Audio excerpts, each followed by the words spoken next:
कृष्ण। आत्म संयम योग नामक छठा अध्याय, श्रीमद् भगवत गीता, हिंदी पाठ।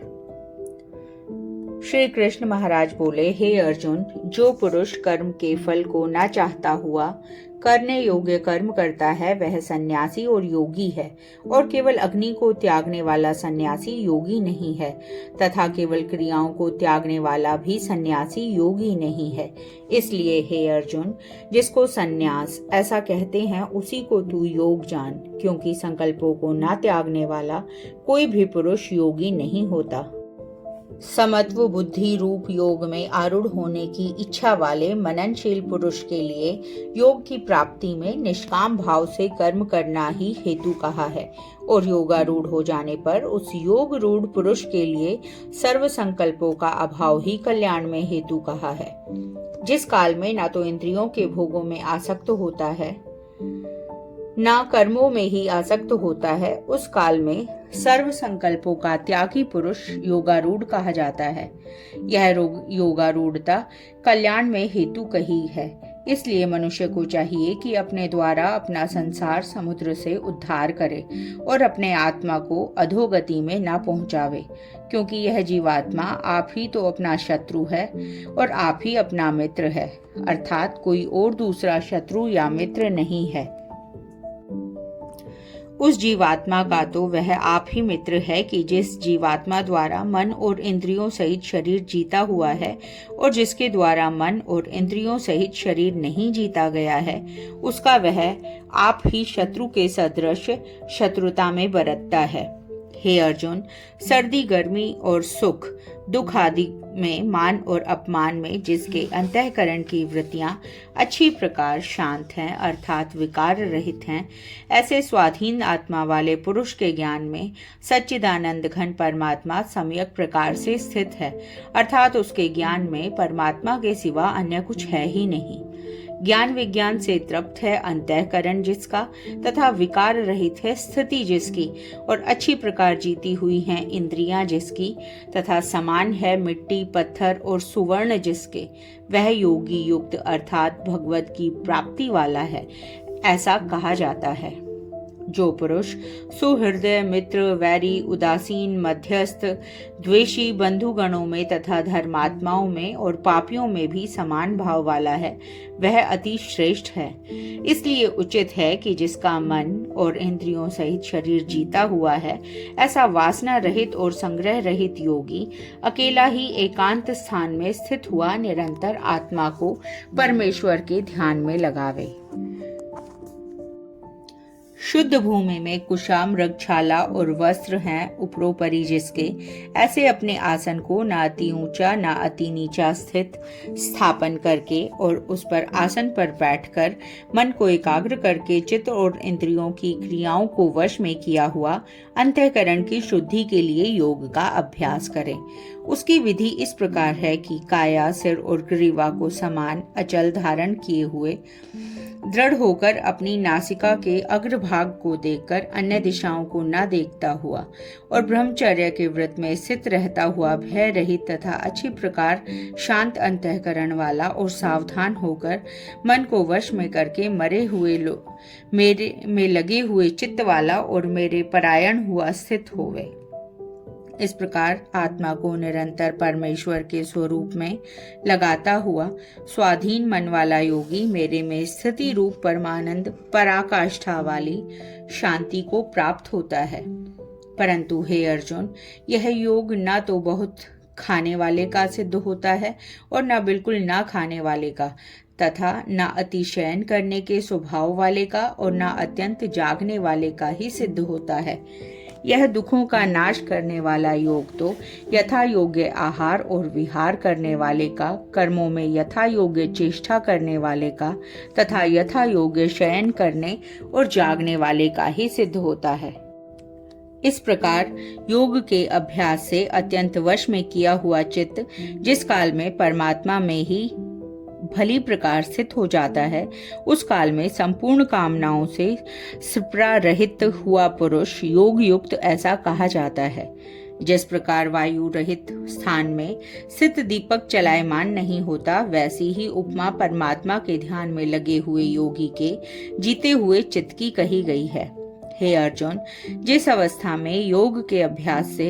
निरुद्ध हुआ चित्त उपराम हो जाता है और जिस अवस्था में परमेश्वर के ध्यान से शुद्ध हुई सूक्ष्म बुद्धि द्वारा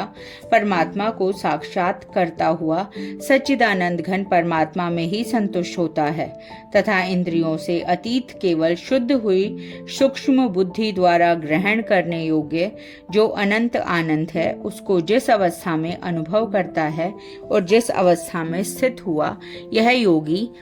भगवत स्वरूप से नहीं चलायमान होता है और परमेश्वर की प्राप्ति रूप जिस लाभ को प्राप्त होकर उससे अधिक दूसरा कुछ भी लाभ नहीं मानता और भगवत प्राप्ति रूप अवस्था में स्थित हुआ योगी बड़े भारी दुख से चलायमान नहीं होता है। जो दुख रूप संसार के संयोग से रहित है तथा जिसका नाम योग है, जिसको जानना चाहिए, वह योग न उकताए हुए चित्त से अर्थात परस्पर हुए चित्त से निश्चय पूर्वक करना कर्तव्य है। इसलिए मनुष्य को चाहिए कि संकल्प से उत्पन्न होने वाली संपूर्ण कामनाओं को निशेषतः से अर्थात वासना और आसक्ति रहित त्याग कर और मन के द्वारा इंद्रियों के समुदाय को सब ओर से अच्छी प्रकार वश में करके क्रम से अभ्यास करता हुआ उपराम को प्राप्त होवे तथा धैर्य युक्त बुद्धि द्वारा मन को परमात्मा में स्थित करके परमात्मा के सिवा और कुछ भी चिंतन ना करे।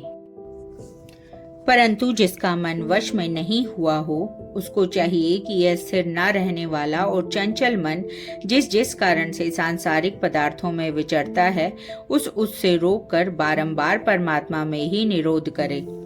क्योंकि जिसका मन अच्छी प्रकार शांत है और जो पाप से रहित है और जिसका रजोगुण शांत हो गया है, ऐसे इस सच्चिदानंद घन ब्रह्म के साथ एक ही भाव हुए योगी को अति उत्तम आनंद प्राप्त होता है। वह पाप रहित योगी इस प्रकार निरंतर आत्मा को परमात्मा में लगाता हुआ सुखपूर्वक परब्रह्म परमात्मा की प्राप्ति रूप अनंत आनंद को अनुभव करता है। हे अर्जुन, सर्वव्यापी अनंत चेतन में एक ही भाव से स्थिति रूप योग से युक्त हुए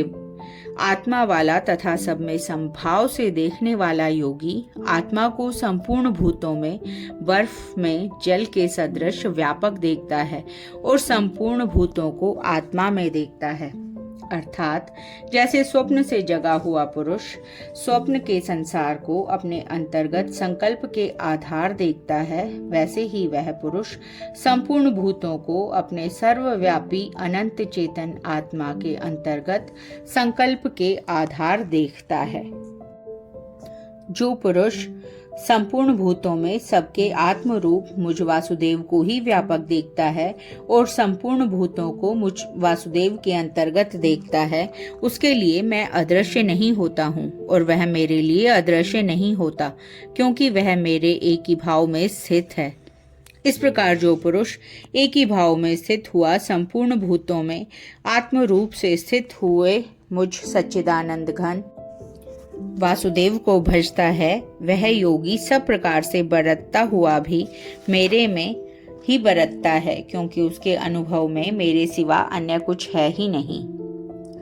हे अर्जुन, जो योगी अपनी सादृश्यता से संपूर्ण भूतों में सम देखता है और सुख अथवा दुख को भी सब में सम देखता है, वह योगी परम श्रेष्ठ माना गया है। इस प्रकार भगवान के वाक्यों को सुनकर अर्जुन बोले, हे मधुसूदन, जो यह ध्यान योग आपने समत्व भाव से कहा है, इसकी मैं मन के चंचल होने से बहुत काल तक ठहरने वाली स्थिति को नहीं देखता हूँ, क्योंकि हे कृष्ण, यह मन बड़ा चंचल और प्रमथन स्वभाव वाला है तथा बड़ा दृढ़ और बलवान है। इसलिए इसको वश में करना मैं वायु की भांति अति दुष्कर मानता हूँ। इस प्रकार अर्जुन के पूछने पर श्री कृष्ण भगवान बोले, हे महाबाहो, निसंदेह मन चंचल और कठिनता से वश में होने वाला है, परंतु हे कुंती पुत्र अर्जुन, अभ्यास अर्थात स्थिति के लिए बार बार यत्न करने से और वैराग्य से वश में होता है। इसलिए इसको अवश्य वश में करना चाहिए, क्योंकि मन को वश में न करने वाले पुरुष द्वारा योग दुष्प्राप्य है। अर्थात प्राप्त होना कठिन है और स्वाधीन मन वाले प्रयत्नशील पुरुष द्वारा साधन करने से प्राप्त होना सहज है, यह मेरा मत है। इस पर अर्जुन बोले, हे कृष्ण, योग से चलायमान हो गया है मन जिसका, ऐसा शिथिल यत्न वाला श्रद्धा युक्त पुरुष योग की स्थिति को अर्थात भगवत साक्षात्कार को न प्राप्त होकर किस गति को प्राप्त होता है? हे महाबाहो, क्या वह भगवत प्राप्ति के मार्ग में मोहित हुआ? आश्रय रहित पुरुष छिन्न भिन्न बादल की भांति दोनों ओर से अर्थात भगवत प्राप्ति और सांसारिक भोगों से भ्रष्ट हुआ नष्ट तो नहीं हो जाता। हे कृष्ण, मेरे इस संशय को संपूर्णता से छेदन करने के लिए आप ही योग्य हैं, क्योंकि आपके सिवा और दूसरा कौन इस संशय का छेदन करने वाला मिलना संभव ही नहीं है। इस प्रकार अर्जुन के पूछने पर श्री कृष्ण भगवान बोले, हे पार्थ, उस पुरुष का न तो इस लोक में और न परलोक में ही नाश होता है, क्योंकि हे प्यारे, कोई भी शुभ कर्म करने वाला अर्थात भगवत अर्थ कर्म करने वाला दुर्गति को नहीं प्राप्त होता, किंतु वह योग भ्रष्ट पुरुष पुण्यवानों के लोकों को अर्थात स्वर्ग आदिक उत्तम लोकों को प्राप्त होकर उनमें से बहुत वर्षों तक वास करके शुद्ध और आचरण करने वाले श्रीमान पुरुषों के घर में जन्म लेता है। अर्थात वैराग्यवान पुरुष उन लोकों में न जाकर ज्ञानवान योगियों के कुल में ही जन्म लेता है, परंतु इस प्रकार का जो यह जन्म है सो संसार में निसंदेह अति दुर्लभ है। वह पुरुष वहां उस पहले शरीर में साधन किए हुए बुद्धि के संयोग को अर्थात समत्व बुद्धि योग के संस्कारों को अनायास ही प्राप्त हो जाता है और हे कुरुनंदन, उसके प्रभाव से फिर अच्छी प्रकार भगवत प्राप्ति के निमित्त यत्न करता है। वह विषयों के वश में हुआ भी उस पहले के अभ्यास से ही निसंदेह भगवत की ओर आकर्षित किया जाता है तथा समत्व बुद्धि रूप योग का जिज्ञासु भी वेद में कहे हुए सकाम कर्मों के फल को उल्लंघन कर जाता है, जबकि इस प्रकार मंद प्रयत्न करने वाला योगी भी परम गति को प्राप्त हो जाता है। तब क्या कहना कि अनेक जन्मों से अंतःकरण की शुद्धि रूप सिद्धि को प्राप्त हुआ और अति प्रयत्न से अभ्यास करने वाला योगी संपूर्ण पापों से अच्छी प्रकार शुद्ध होकर उस साधन के प्रभाव से परम गति को प्राप्त होता है अर्थात परमात्मा को प्राप्त होता है, क्योंकि योगी तपस्वियों से श्रेष्ठ है और शास्त्र के जानने वालों से भी श्रेष्ठ माना गया है और सकाम कर्म करने वालों से भी योगी श्रेष्ठ है। इससे हे अर्जुन, तू योगी हो। हे प्यारे, संपूर्ण योगियों में भी जो भगवान श्रद्धावान योगी मेरे में लगे हुए अंतरात्मा से मेरे को निरंतर भजता है, वह योगी मुझे परम श्रेष्ठ मान्य है। इति श्रीमद् भगवद गीता रूपी उपनिषद एवं ब्रह्म विद्या तथा योग शास्त्रक विषयक श्री कृष्ण और अर्जुन के संवाद में आत्म संयम योग नामक 6वां अध्याय। जय श्री कृष्ण।